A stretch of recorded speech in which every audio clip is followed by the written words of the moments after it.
வணக்கம் ஃப்ரெண்ட்ஸ். இன்றைக்கி நம்ம காலை டிஃபனுக்கு சத்தான சிறுதானியம் வச்சு சூப்பரான ஒரு டிஃபன் செய்யலாங்க. சாமை அரிசி கொழுக்கட்டை. இது எப்படி செய்யலான்னு பார்க்கலாம். இப்போ ஒரு கப் அளவு சாமை அரிசி ஒரு சின்ன கிண்ணத்தில் போட்டுக்கலாம். 1 டேபிள் ஸ்பூன் அளவு துவரம்பருப்பு, 1 டேபிள் ஸ்பூன் அளவு கடலைப்பருப்பு, இது இன்னொரு கிண்ணத்தில் போட்டு நம்ம ரெண்டுமே தண்ணி ஊற்றி நல்லா கழுவிட்டு கீழே ஊற்றிடுவோங்க. முழுகிற அளவு தண்ணி ஊற்றிட்டு ஒரு அரை மணி நேரம் ஊற வச்சுக்கலாம். இந்த சாமை அரிசியை நம்ம ஒரு 30 நிமிஷம் ஊற வச்சுக்கலாங்க. இப்போ இதுக்கு சைட் டிஷ்ஷாக தேங்காய் சட்னியாக அரைச்சிக்கலாம். இந்த பருப்பும் அரிசியை நல்லா ஊறிடுச்சு. ஒரு பிளெண்டரில் மிக்சியில் முதல்ல இந்த அரிசியெல்லாம் போட்டுட்டு கூடவே இந்த ஊற வச்சுருந்த பருப்பும் இதில் சேர்த்துக்கலாம். சேர்த்துட்டு 2 வரமிளகாய் சேர்த்துக்கலாங்க. இஞ்சி ஒரு பெரிய துண்டு சின்ன சின்னதாக பீசஸாக கட் பண்ணி இதில் சேர்த்துட்டு இதை போல் அரைச்சிக்கலாம். இது கூடவே ஒரு 1/4 கப் அளவு துருவின தேங்காய் அதையும் போட்டுட்டு ஒரு சுத்து அரைச்சி எடுத்து வச்சிடலாங்க.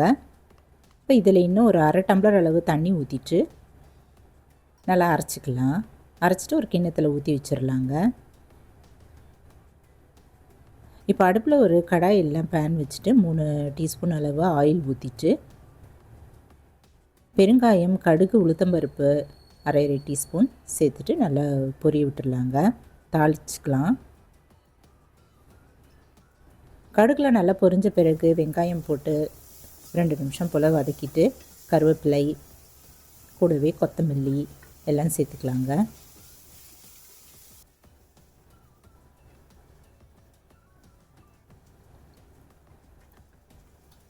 இப்போ அரைச்சி வச்சுருந்த இந்த விழுது அதையும் இதில் சேர்த்துட்டு நல்லா கிளறிக்கலாம். இன்னும் ஒரு அரை டம்ளர் அளவு தண்ணி ஊற்றிட்டு கொழுக்கட்டைக்கு தேவையான உப்பு ஒரு டீஸ்பூன் அளவு சேர்த்துக்கலாங்க. சேர்த்துட்டு நல்லா கலந்துட்டு இது கெட்டியாகிற வரைக்கும் நல்லா கலந்து விட்டுட்டே இருக்கலாம், கிளறிட்டே இருக்கலாம். கட்டியும் வராது. இப்போ இதில் ஒரு அரை டீஸ்பூன் அளவு பொடித்த மிளகு ஜீரகம் சேர்த்துட்டு நல்லா கலந்துக்கலாங்க. ஜீரணத்துக்கு ரொம்ப நல்லது.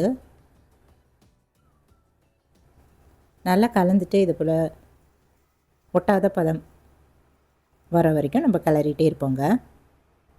கடாயில் ஒட்டாத பதம் வந்த பிறகு ஸ்டவ் ஆஃப் பண்ணிவிட்டு இறக்கி வச்சுட்டு இன்னொரு பாத்திரத்தில் போட்டு மூடி வச்சுருவோம். ஒரு 10 நிமிஷம் கழித்து பிடிக்கழுக்கட்டையாக பிடிச்சி நம்ம வேக வச்சிடலாங்க.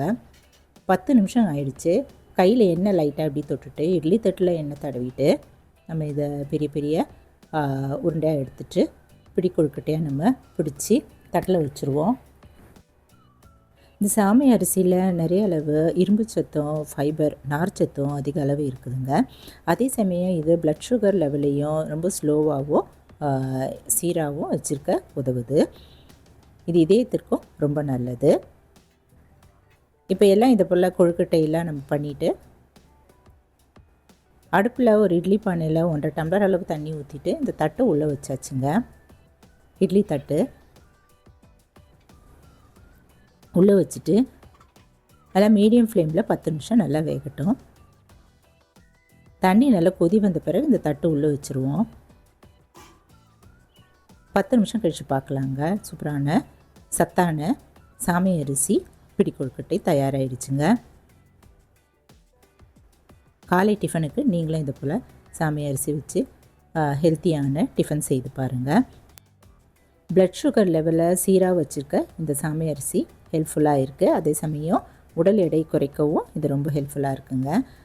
அப்புறம் இந்த வெயில் காலத்துக்கு உடல் நல்ல குளிர்ச்சியாக வச்சுருக்கவும் இந்த சிறுதானியம் ரொம்ப நல்ல ஹெல்ப்ஃபுல்லாக இருக்குது. நீங்களும் இந்த சாமை அரிசி வச்சு இந்த போல் டிஃபன்லாம் செய்து பாருங்கள். இந்த வீடியோ பிடிச்சதுன்னா சேனல் சப்ஸ்கிரைப் பண்ணிக்கோங்க, லைக் பண்ணுங்கள், ஷேர் பண்ணுங்கள், கமெண்ட் பண்ணுங்கள். தேங்க்ஸ் ஃபார் வாட்சிங். நன்றி, வணக்கம். நம்ம அடுத்த வீடியோவில் பார்க்கலாம்.